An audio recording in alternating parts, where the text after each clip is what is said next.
పుట్టుకొచ్చిన ప్రతి మనిషి తప్పు చేసే ఉంటాడు. అసలు మనలో ఏ తప్పు చేయని వ్యక్తి ఎవరన్నా ఉంటారా? Perfect and cleanest human being భూమి మీద పుట్టాడా? చూపించడానికి చాలా ఎగ్జాంపుల్స్ చూపించొచ్చు కానీ ప్రతి ఒక్కళ్ళ అంతరాత్మకి తెలుసు మనం తప్పులు చేశామా లేదా అని చెప్పి. చాలామంది పెద్ద పెద్ద తప్పులు చేసే ఏమీ చేయనట్లు ప్రపంచంలో తిరుగుతుంటారు. మనుషులే కాదు, వ్యవస్థలు తప్పులు చేస్తాయి, దేశాలు తప్పులు చేస్తాయి. ఎప్పుడో చేసుండొచ్చు ఆ తప్పు, 10 ఏళ్ల క్రితమో, 20 ఏళ్ల క్రితమో, 100 ఏళ్ల క్రితమో చేసుండొచ్చు. కానీ తప్పు చేసినప్పుడు క్షమాపణ చెప్తే తప్పేంటి? అపాలజీస్ చెప్తే తప్పేంటి?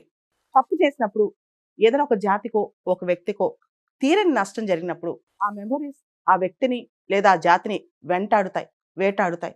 మనం గనక చరిత్ర ఒకసారి చూసుకుంటే హిట్లర్ యాంటీ సెమిటిజం స్టార్ట్ చేసినప్పుడు, హిట్లర్ లక్షల కొద్ది జ్యూస్ని చంపేసినప్పుడు ఇంకా వాళ్ళ తరాలు వాళ్ళు హిట్లర్ని క్షమించలేకపోతున్నారు. దానికి కారణం హిట్లర్ ఎక్కడ చనిపోయేలోపు ఒక్కసారి కూడా అపాలజీ చెప్పలేదు. అంతేకాదు, మన అంతరాత్మకు తెలుసుది మనం చేసింది తప్పో రైటో, మనం చేసింది పాపమో కాదో. చాలామంది కప్పిపుచ్చుకోవడానికి ట్రై చేస్తారు, మనుషులే కాదు దేశాలు, దేశాధినేతలు కూడా. కానీ మన కాన్ఫిడెన్స్లో మనం గనక కళ్ళు మూసుకుంటే ఒక్కసారి మనకు అర్థం అవుద్ది మనిషిగా పుట్టుంటే మనం చేసింది తప్పో రైటో. కాబట్టి అపాలజీస్ అనేవి చాలా వాటికి సొల్యూషన్.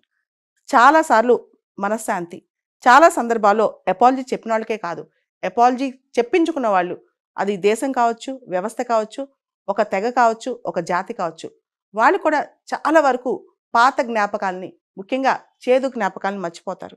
కానీ చాలామంది మనుషులకి ధైర్యం ఉండదు. ఒక అధ్యక్షుడికి కానీ, ఒక వ్యక్తికి కానీ, ఒక జాతికి కానీ అపాలజీ చెప్పాలి అనుకుంటే దానికి చాలా ధైర్యం తెగువ కావాలి. తప్పు ఒప్పుకోవడానికి తప్పు చేసిన దానికన్నా ఎక్కువ ధైర్యం కావాలని నేను అంటాను. ప్రపంచంలో తమ తప్పు ఉన్నా లేకపోయినా తర్వాత తరానికైనా తప్పు తెలుసుకుని క్షమాపణ చెప్పిన వాళ్ళు చాలా మందే ఉన్నారు. ఉదాహరణకి ఓపెన్ హైమర్ మూవీలో మనం చూస్తే గనక అమెరికాలో ఆటమ్ బాంబ్ తయారు చేయడానికి వెనకాలన్న వ్యక్తి చివరికి రిగ్రెట్ అవుతాడు. పశ్చాత్తాపం అనేది పాపానికి ప్రాయశ్చిత్తం అన్నమాట. ఆ పశ్చాత్తాపం లేకుండా చాలా మంది మనుషులు జీవితాలు గడిపేస్తారు, అలానే చనిపోతుంటారు. ఇక్కడ మనం కొన్ని ఉదాహరణలు చెప్పుకోవాలంటే మానవాళి మర్చిపోలేనివి, మానవాళి క్షమించలేని తప్పులు చాలా ఉన్నాయి. ఉదాహరణకు హిట్లర్ ఒక రేస్నే అంతమొందించడానికి ప్రయత్నం చేశాడు. దాదాపు 30 లక్షల మంది జ్యూస్ని చంపేశాడు. ఎటువంటి రిమోర్స్ లేదు, ఎటువంటి బాధ లేదు ఆయనకి చనిపోయేంత వరకు. కానీ ఒట్టి పోలాండ్ ఆక్యుపై చేసి వార్సాలోకి వెళ్ళి వార్సాలో మాత్రమే దాదాపు 3 లక్షల మంది జ్యూస్ని చంపేశారనమాట. ఆ తర్వాత 1970లో విల్లీ గ్రాంట్ అని చెప్పి జర్మన్ ఛాన్సలర్, ఆయన వార్సాకి వెళ్ళి ఈ మెమోరియల్ దగ్గర ఎవరికైతే వాళ్ళకి స్తూపం ఉందో, స్మారక స్తూపం దగ్గర మోకాళ్ళ మీద నించుని క్షమాపణలు అడిగాడు. ఆ తర్వాత ఆ ప్రాంతంలో ప్రజలు చాలా మంది హిట్లర్ చేసిన పనుల్ని క్షమించేశారనమాట. క్షమాపణ అడగటానికి చాలా గొప్ప మనసు కావాలి, చాలా గొప్ప హృదయం కావాలి. చాలా సంవత్సరాల క్రితం ఇండోనేషియా దేశం, డచ్ అంటే నెదర్లాండ్స్ వాళ్ళ కాలనీగా ఉండేది, అంటే వాళ్ళ ఆధీనంలో ఉండేదన్నమాట. 2022లో Netherlands prime minister Mark Rutte, తర్వాత నెదర్లాండ్స్ కింగ్ విలియం అలెగ్జాండర్ ఇద్దరు కూడా ఇండోనేషియాకు సంబంధించి వాళ్ళు చేసిన తప్పులకి క్షమాపణ చెప్పారు. వీళ్ళిద్దరూ పర్సనల్గా తప్పులో ఇన్వాల్వ్ అవ్వలేదు, అది ఎప్పుడో జరిగిపోయిన సంగతి, ఒక 70 ఏళ్ళు 80 ఏళ్ళ క్రితం సంగతి అనమాట. దానికి వాళ్ళు ఇప్పుడు క్షమాపణ చెప్పారంటే ఒకసారి అర్థం చేసుకోండి క్షమాపణ అనేది ఎంత ముఖ్యమో. మనకు సంబంధం లేకపోయినా మన వాళ్ళ తరపున, మన పాత తరాల తరపున వాళ్ళు చేసిన తప్పులకి మనం క్షమాపణ చెప్తే అది చాలా గొప్ప అంశమే కదా. బెల్జియం దేశం గురించి ఒకసారి మనం గమనిస్తే కనుక వాళ్ళు డెమోక్రటిక్ రిపబ్లిక్ ఆఫ్ కాంగోని ఆక్యుపై చేసి, కలనైజ్ చేసి వాళ్ళని దాదాపు దోపిడీ చేశారనమాట. అది రియలైజ్ అయ్యి బెల్జియం వాళ్ళ తర్వాత క్షమాపణ అడిగారు.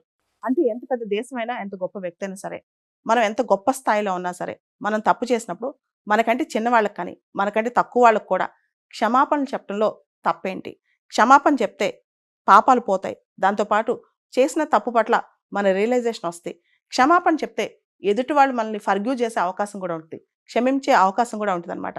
ముఖ్యంగా ఎదుటి వాళ్ళకి మానసికంగా ఒక సాటిస్ఫాక్షన్ అనేది స్టార్ట్ అవుద్ది అనమాట. అంటే వాళ్ళు అనుభవించిన బాధకి వాళ్ళకి ఒక కన్సోలేషన్ అనేది, వాళ్ళకి ఒక సొలేస్ అనేది అక్కడ దొరుకుద్ది అనమాట. కాబట్టి క్షమాపణ అనేది చిన్న పదమే.